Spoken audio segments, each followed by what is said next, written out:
우리는 성금요일 예수님께서 고난받으시다가 십자가에 못 박혀 죽으신 성금요일을 보냈습니다.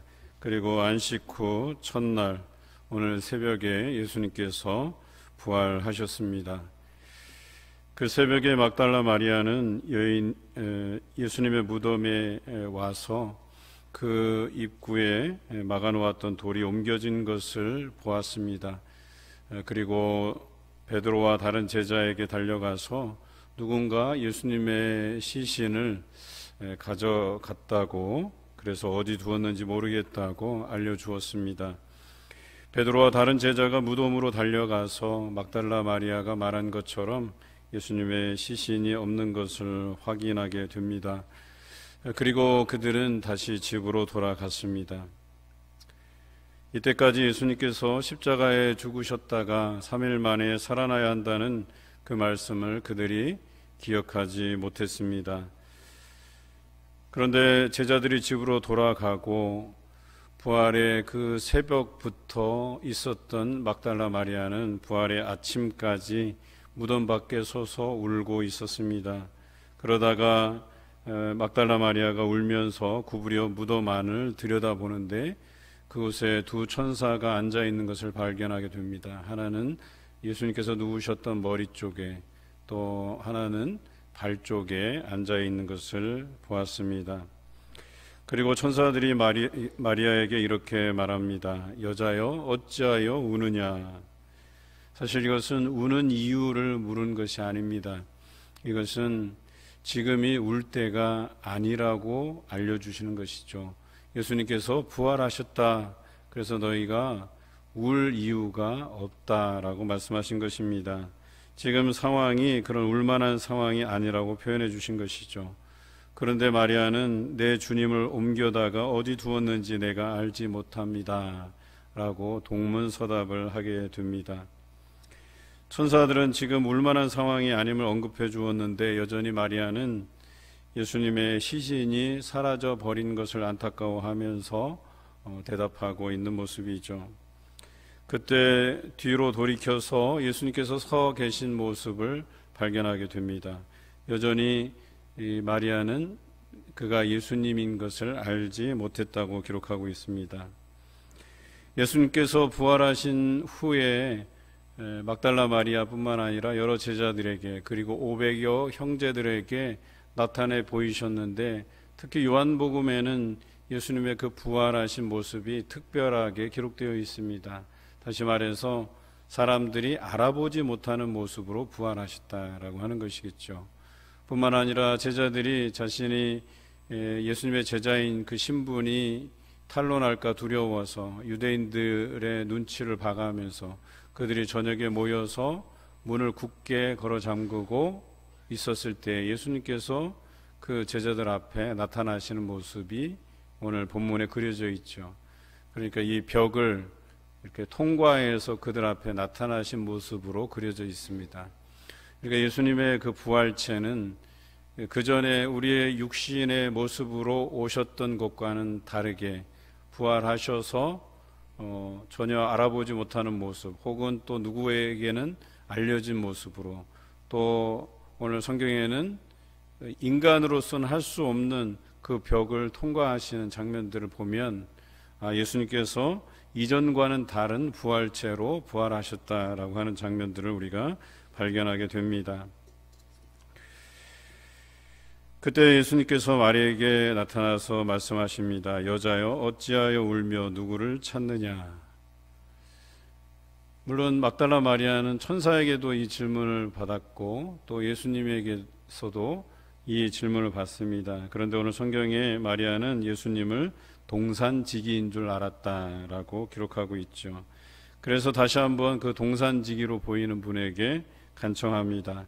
당신이 시신을 옮겼거든 어디 두었는지 내게 일러주시면 내가 가져가겠나이다. 이렇게 표현합니다. 예수님께서 다시 마리아에게 말씀하십니다. 본문 16절입니다. 예수께서 마리아야 하시거늘 마리아가 돌이켜 히브리 말로 라보니 하니 이는 선생님이라는 말이라. 마리아는 예수님의 그 다정한 목소리를 듣게 됩니다. 마리아야. 동산직이었다면 마리아를 알 수가 없겠지요. 그런데 그의 이름을 다정하게 불러주심을 그가 알고 예수님이신 줄 깨달았다라고 하는 것이죠. 그래서 평소에 그가 예수님을 존경해서 불렀던 랍비여, 라보니여라고 불렀다라고 하는 것이죠. 선생님. 그토록 애타게 불러보고 싶었던 그 선생님이라는 그 용어를 사용해서 부활하신 예수 그리스도를 맞이했다라고 하는 것이죠. 저는 이 본문을 통해서 이 막달라 마리아가 예수님을 인격적으로 만났다고 보는 겁니다. 그전에는 예수님을 몰라봤어요. 그런데 예수님께서 그녀에게 마리아야라고 다정하게 불러주시는 그 목소리를 듣는 순간, 그 이름을 불러주는 순간 인격적인 만남이 이루어졌다라고 하는 거예요. 그래서 이 막달라 마리아는 그토록 부르고 싶었던 라보니여, 선생님이여 라고 부르면서 답변했다라고 하는 것이죠. 그리고 예수님을 붙들었습니다. 그때 예수님께서 아직은 자신을 붙들지 말라고 합니다.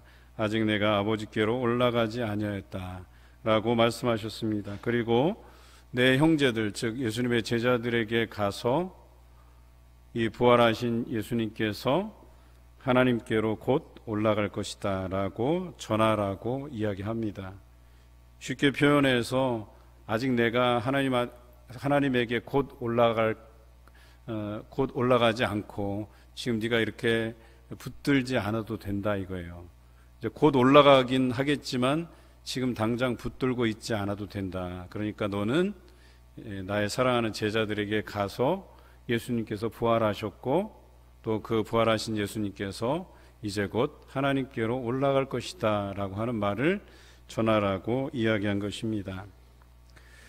예수님을 몰라봤던 마리아에게 예수님께서 인격적으로 만나주시고 또 예수님이신 줄 알게 하셨을 뿐 아니라 그에게 새로운 사명을 건네주었습니다. 여기서 말하는 가서 말하라 라고 하는 이 용어에는 여러 가지 의미가 담겨져 있습니다.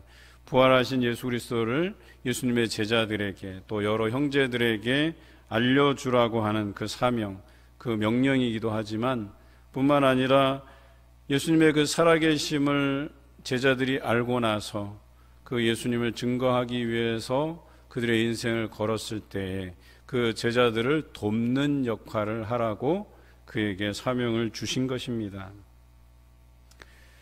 막달라 마리아는 예수님의 부활을 처음 목격한 사람이었습니다.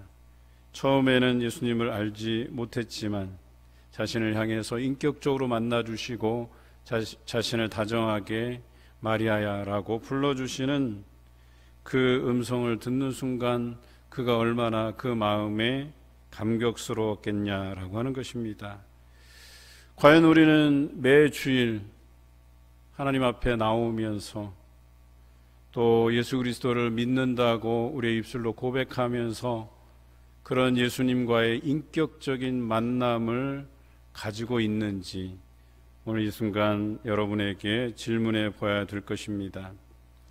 부활의 이 아침에 우리의 이름을 다정하게 불러주시는 그 예수 그리스도의 부르심 앞에 과연 우리는 인격적인 그 만남을 원하여서 그분을 간절히 소망하고 또 간절히 구하고 있는지, 그래서 그분이 우리와 인격적으로 만나주시는지를 우리가 한번 점검해 보자라고 얘기하는 겁니다. 예수님께서 여러분에게 인격적으로 만나주실 때에 여러분에게 주시는 새로운 사명이 분명히 있을 것입니다. 오늘 막달라 마리아에게 주신 그 사명처럼 우리에게 주시는 새로운 사명, 가서 말하라고, 가서 전하라고 하는 그 귀한 음성을 듣고 내 가족에게 또 내 이웃에게 예수 그리스도의 그 복음을 전하시는 성도가 되시기를 주님의 이름으로 기원합니다. 오늘 막달라 마리아는 예수님의 제자들에게 가서 이렇게 이야기합니다. 내가 주를 보았다. 헤오라카 톤 퀴리온이라는 헬라어인데요. 내가 주님을 보았다라고 하는 거예요. 그러나 여전히 제자들은 이 사실이 믿기지 않았습니다. 그래서 오히려 그들은 유대인들에게 자신의 신분이 들통날까 하여서, 비난받을까 하여서 그 신분의 노출을 꺼려하고 저녁에 모여서 모든 문을 닫고 있었습니다. 그때 그 문을 통과해서 예수님께서 제자들 앞에 나타나셨습니다. 본문 19절입니다. 이날 곧 안식 후 첫날 저녁 때에 제자들이 유대인들을 두려워하여 모인 곳에 문들을 닫았더니 예수께서 오사 가운데 서서 이르시되 너희에게 평강이 있을지어다.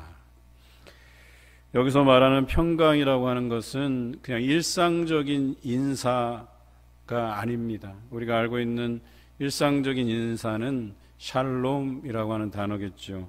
그런데 오늘 여기에서 쓰여진 단어는 에이레네라는 뜻이에요. 이것은 예수님께서 이 세상을 이기시고 우리에게 주신 그 구원의 평강을 의미합니다. 이 말씀을 하시고는 손과 옆구리를 제자들에게 보여주셨습니다. 못 박힌 손, 또 창에 찔린 허리를 보여주셨다는 것이죠. 그리고 제자들은 예수님을 알아보고 크게 기뻐했다고 성경은 기록하고 있습니다. 이 부분을 저는 엔카운터, 즉 인격적인 만남이 이루어졌다고 보는 거예요. 우리의 속사람이 예수님과 만나졌다라고 보는 것입니다. 그리고 그들에게 새로운 사명을 또한 전해주십니다. 본문 21절입니다. 예수께서 또 이르시되 너희에게 평강이 있을지어다. 아버지께서 나를 보내신 것 같이 나도 너희를 보내노라 라고 기록하고 있습니다. 부활의 예수님은 제자들의 그 신앙과 소망 그리고 사명을 새롭게 하셨습니다. 예수님을 이 땅에 보내셔서 십자가에 고난받으시고 죽으시고 또한 부활하심을 통해서 하나님께서 뜻하셨던 인류 구원의 그 사명을 완성하셨습니다. 하지만 그것으로 끝난 것이 아니라 이러한 예수 그리스도를 땅끝까지 전할 그 사명을 제자들에게 다시금 주신 것이다라고 하는 것이죠. 세상을 이기신 부활의 주님을 원동력으로 삼아서 맡기신 복음 선포의 사명을 보다 강력하게 추진하도록 그들에게 요구하시는 것입니다. 그리고 이 강력한 힘을 우리에게 공급해 주시는데 바로 성령님이십니다. 본문 22절입니다. 이 말씀을 하시고 그들을 향하사 숨을 내쉬며 이르시되 성령을 받으라. 그렇습니다. 이제후로는 성령의 사역이 될 것임을 제자들에게 선언하신 것입니다. 예수님께서는 곧 하나님께로 올라가실 것이고 그들을 위해서 예비하신 보혜사 성령님을 통해서 앞으로 너희가 성령을 힘입어서 하나님의 귀한 사역들을, 즉 예수 그리스도를 이 땅에 복음을 전하라고 하는 그것을 감당하게 하시는 것이겠죠. 오늘 성경에 나오는 숨을 내쉬며 라는 표현이 있습니다. 신약 성경에 딱 한 곳, 이곳에만 등장하는 표현입니다. 또한 구약에서는 두 곳에서 이 표현이 나옵니다. 물론 이 단어는 헬라어인데요. 히브리어를 헬라어로 번역한 성경 70인역에 보면 두 곳에서 발견됩니다. 창세기와 에스겔서, 우리가 잘 아는 본문입니다. 창세기에서는 사람을 만드시고 생기를 그 코에 불어넣으셨다라고 하는 그 표현에서 쓰고 있고, 에스겔서에서는 마른 뼈들을 살아나게 하는 환상에서 또한 거기에 생기를 불어넣으시는 장면이 드러나 있다라고 하는 것이죠. 이것은 뭐냐면 생명이 없거나 혹은 생명력을 잃어버린 이들에게 그 생명을 부여하셨다라고 쓰신 것입니다. 다시 말해서 생명력 있게 복음을 선포하기 위해서 우리에게 성령을 받으라고 말씀하신 것입니다. 생명이 없는 사람은 누구입니까? 불신자들이겠죠. 생명을 잃은 사람들은 누구입니까? 예수님의 제자임을 자처하면서도 복음을 전하지 않는, 입술로만 주여 주여 하는 자들을 의미합니다. 오늘 이 순간 우리가 주여 주여 말로만 하는 자들이라고 한다면 예수님께서 우리에게 요구하시는 성령을 받으라 하신 이 말씀을 우리가 제대로 받아야 되겠다라는 생각을 해봅니다. 그래서 그 성령 충만함을 통해서 복음을 생명력 있게 전하는 우리의 삶으로 탈바꿈해야 되겠다라고 하는 것입니다. 성령의 충만함을 통해서만 누구의 죄든지 사하면 사해 줄 것이라고 성경은 기록하고 있어요. 물론 지금은 우리가 잘 알듯이 성부, 성자, 성령의 이름으로 죄사함의 세례를 베풀 때에 그 죄사함이 이루어진다라고 하는 것을 우리가 잘 압니다. 물론 우리가 성직자가 아니기 때문에 직접 할 수는 없지만 여러분들이 복음을 전함을 통해서 죄사함의 세례를 받기 위해서 다시금 교회로 전도가 되고 또 그들이 죄사함의 세례를 받게 되고 하나님 앞에 생명력 있는 사람으로 서게 된다면 그 사람들뿐만 아니라 생명을 잃어가던 우리에게 성령을 받으라 하신 그 예수님의 요구대로 말씀처럼 우리도 성령을 받아 그 성령의 충만함을 통해서 복음 전도자로 살아갈 수 있게 된다라고 하는 것입니다. 매년 우리는 부활의 예수님을 기념하면서 찬송하며 영광을 올려드립니다. 그러나 부활의 예수님을 진정 인격적으로 만나고 있는지 진지하게 우리 자신들에게 한번 물어보십시다. 부활의 예수님을 만난 막달라 마리아처럼 그리고 제자들처럼 생명력 있게 목숨을 다할 때까지 복음을 전하는 제자의 삶을 살고 있는지 오늘 이 시간 우리 스스로에게 물어보아야 될 것입니다. 부활주의를 보내고 이제 저희는 오순절을 향해 가게 됩니다. 오순절은 본래 농사와 관련이 있는 것이죠. 이스라엘 백성이 애굽에서 탈출하고 77절이라고 부르는 즉 50일 되는 해에 그 미래 첫 수확을 통해서 하나님께 영광을 드리지 않았습니까? 우리는 이것을 맥주 감사절로 지키고 있습니다. 그래서 우리는 이 50일 동안을 하나님께 무슨 열매를 드릴까, 어떤 곡식을 거두어 드릴까를 고민하게 되어 있습니다. 저는 이렇게 제안드립니다. 우리가 성령 충만해서 천하보다 값진 귀한 새 생명을 하나님께 드리는 것이 가장 값진 것이라 저는 생각이 됩니다. 다음 주에 저희가 70일 전도 대행진을 선포합니다.